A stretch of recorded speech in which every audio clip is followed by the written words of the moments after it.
చూడండి ఫ్రెండ్స్, మీ టైర్ ఎప్పుడైనా పంచర్ అయినప్పుడు రన్ బోర్డ్ కింద యూ షేప్ క్లాంప్ ఉంటుందన్నమాట. ఆ క్లాంప్కి జాకి అరేంజ్ చేసుకోవాలి. అరేంజ్ చేసుకున్న తర్వాత పైకి లిఫ్ట్ చేయాలి.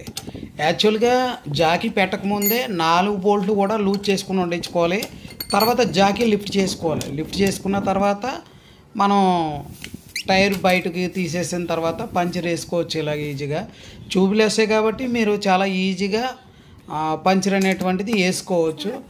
అందుకే ఎప్పుడైనా మీరు లాంగ్ డ్రైవ్కి వెళ్ళినప్పుడు కార్లో ఒక టూల్ కిట్ ఎలాగ ఉంటుంది కాబట్టి పంచర్ కిట్ ఒకటి, సైకిల్ పంప్ ఒకటి మీరు అరేంజ్ చేసుకున్నట్లయితే ఎప్పుడైనా ఇలాగ డ్యామేజ్ అవుతే ఒక్కొక్కసారి 2 టైర్లు కూడా పంచర్లు అయ్యే అవకాశాలు ఉంటాయి. అలాంటి టైంలో మాత్రం ఇది చాలా ఉపయోగపడుతుంది.